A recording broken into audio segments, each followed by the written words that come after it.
Welcome back to another episode of Catch Some SoulShine with me, Dawn Renee Bova. This is part two of my interview or discussion with Kenne-Ann, who is really knowledgeable about the perspectives of grief. In fact, that's her podcast, so please go check it out. Today we talk about her struggles with depression and her perspective on how she moved through that. And she shares some really cool techniques that you can easily implement into your life to help you through some of life's darkest moments. But before we go, remember to like and subscribe. And if you're on Apple or Spotify, leave me a rating and a comment. Thank you so much. Welcome back to another episode of Catch Some SoulShine. And today I am with Kenne-Ann from Canada. So Kenne-Ann is going to be a fabulous guest for the podcast today because she really talks about the grieving process, grief, as I do a lot, because I'm not sure if you're familiar with my story, but I've suffered a significant amount of loss. That's when I started really working on all these healing modalities, and that takes work. I think there's three pillars. This is my belief. One is mindset. Okay. So you can't go to the other pillars until your mindset is in a place of abundance and wealth. And I used to go to recovery meetings and they would say, fake it till you make it. Fake it till you make it. And I was like, oh, that's so stupid. It's not stupid. It's absolutely brilliant. That is mindset. And then the second one is action. Okay.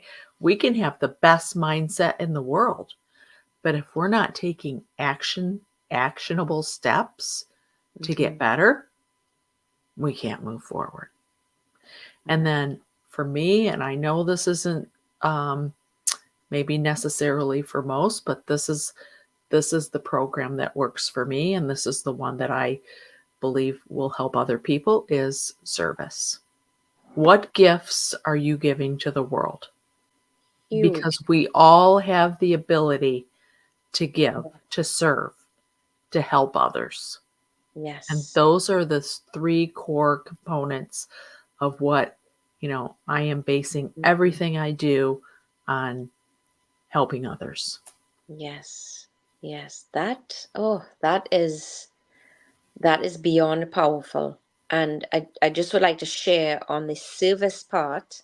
Yes. I used to because it turned out to be a thyroid issue. But I struggled a lot with depression for a number of years. And so much so that, you go to your doctor, they write you the prescription, and I never took. Like, it would just sit there in the bag from the pharmacy, and I'm like,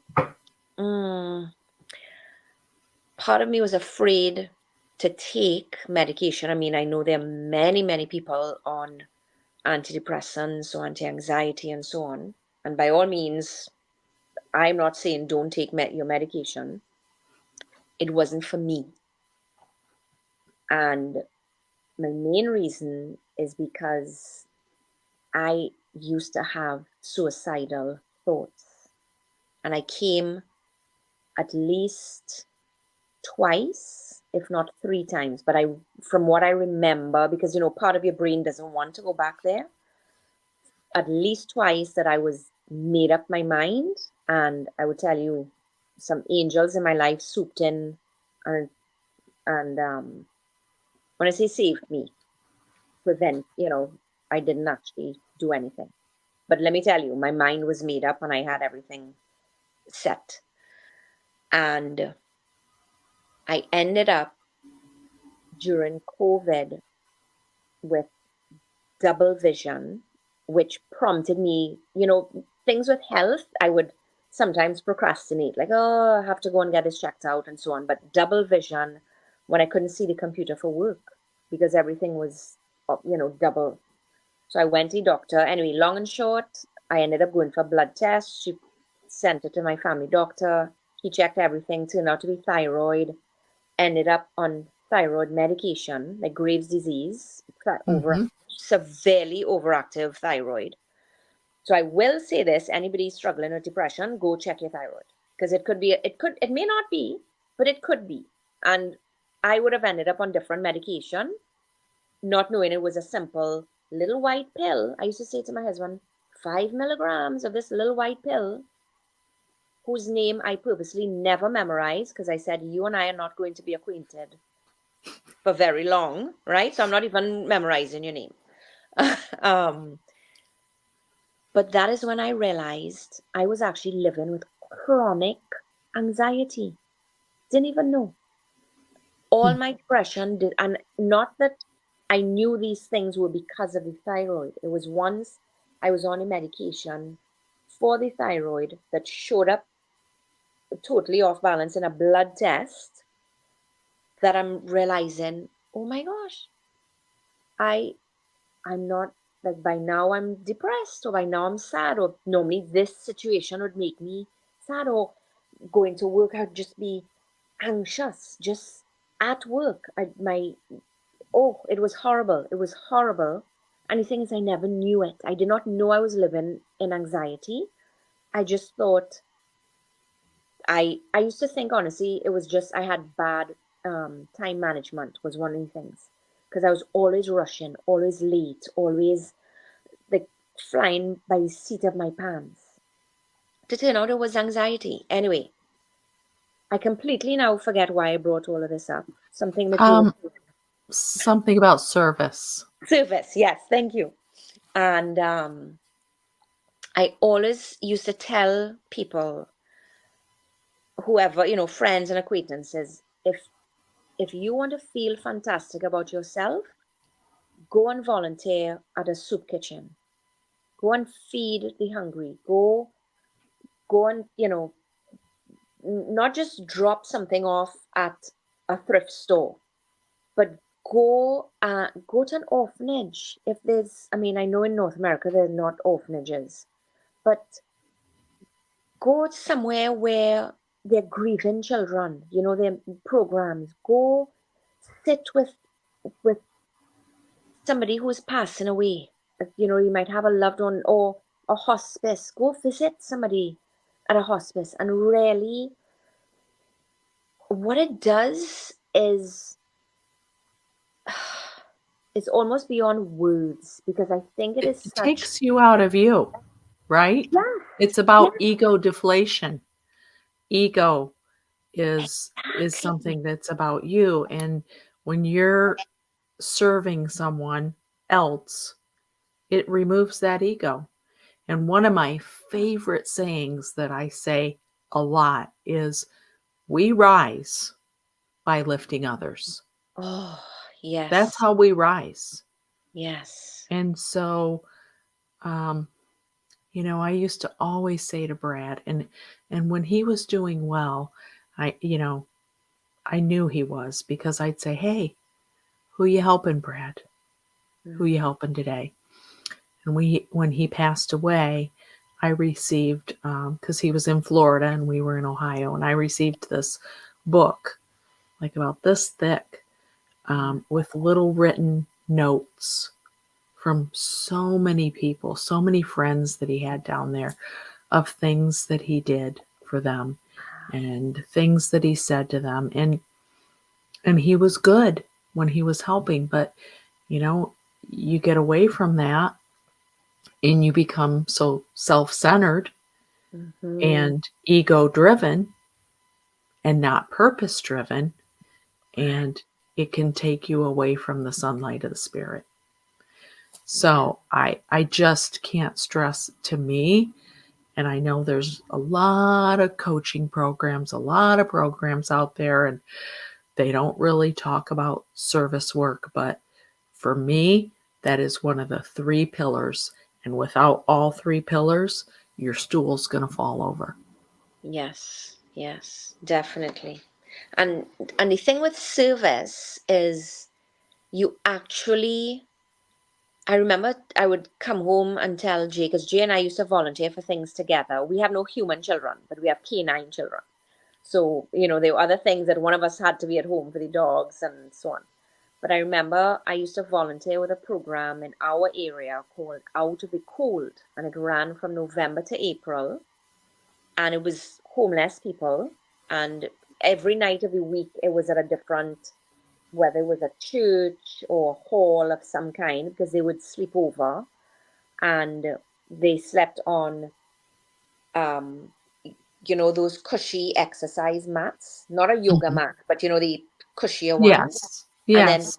right, and the local hospital would donate the blankets. So there was a volunteer. The next morning, they would take the blankets back to the hospital to get laundered and so on. Like, it was a big, it was a whole community, not project, but you know what I mean, Yeah. program. Anyway, and I would come home and I would tell Jay, because I volunteered from the 5 to 8. So I was actually setting the tables, serving dinner, after dinner clearing up, and then sitting and interacting with the guests. We call them guests.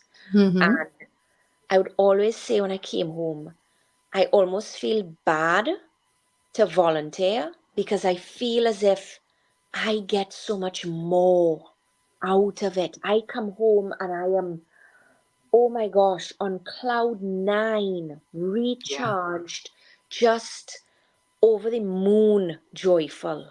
And Right.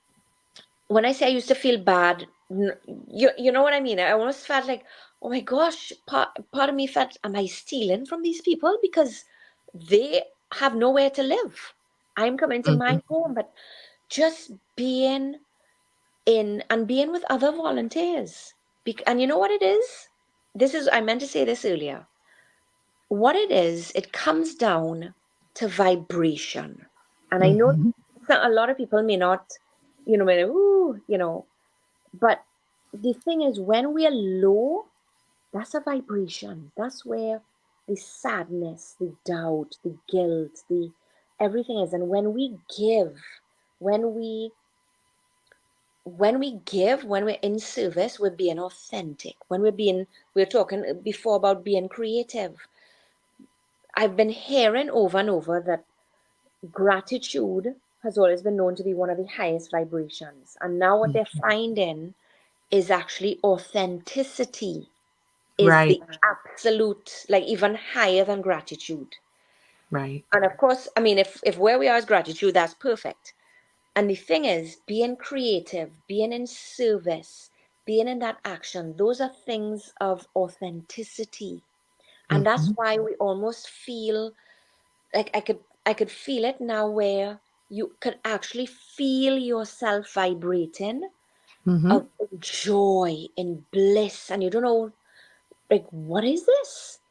And you don't know where this joy came from, but that's what it is. It's because it lifts us. So when we say Mm-hmm. lift our spirits, what we're talking about is Yes. lifting our vibration. Yeah. When we think of Well, I mean, it's really not. It's science. It's not it, yeah, woo-woo it's because not you. if you study the cell, and I'm a nurse practitioner, so I've studied these things.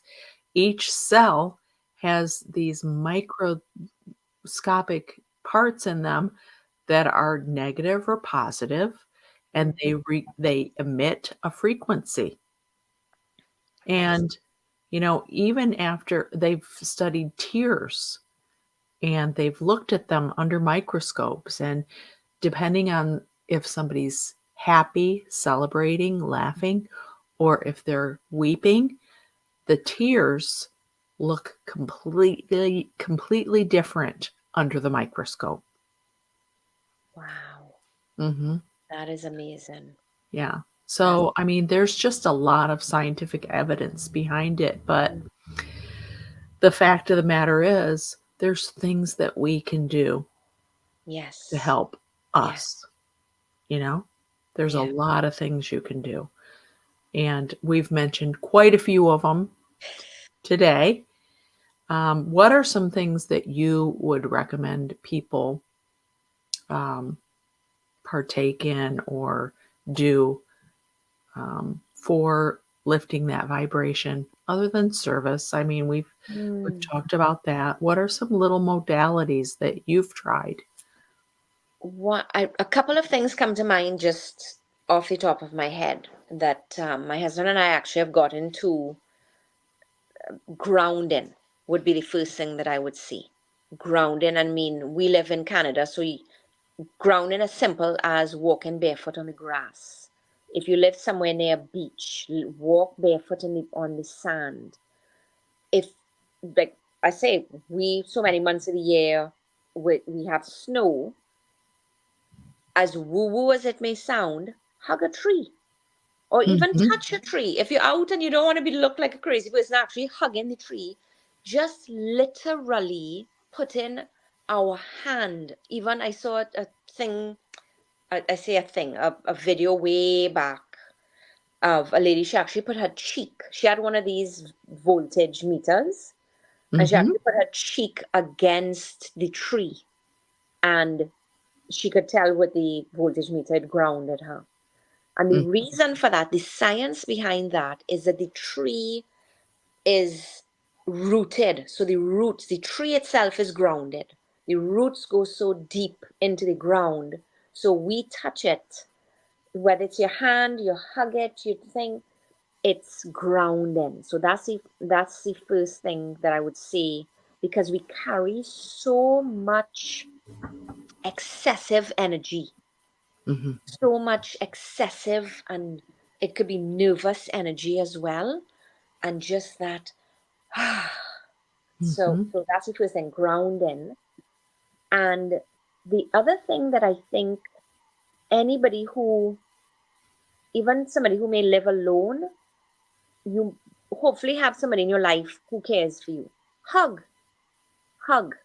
Mhm. And we learned recently, because usually we hug, but hug a certain way, your hands, but when we put one hand over the person's shoulder and the other arm, I say in hand, I mean arm, and the other arm under their what? Like over and under. One arm Yeah. over, one arm under, so they're hugging us Mhm. the same. It actually makes a heart connection. Because when we hug like that, our hearts are actually touching there. When I say touching, you know what I mean? The heart Yes. area. Mhm. And that does something to us. Try it. Try it with your husband or one of your Mhm. children, and any listener out there who, you don't have a husband or a wife or a significant other, or you live alone. Find somebody, a friend. Say, can I try this weird thing a lady said on a podcast? Can I hug you with one arm over, the other arm under? And Mhm. just hold it. And just, yeah. So Feel it. grounding and feeling Yes. and hugging. And just one more thing, that because today my husband told me at Jay, do I say my husband? Sorry, in the afternoon, he said, honey, all of a sudden I'm just feeling a little pressure because, some things were going wonky with work. Pardon me. And I said to him on the phone, I said, breathe. I said, let's breathe. Take a deep breath and exhale through your mouth, like that. Let it out. Hold on, let me mute.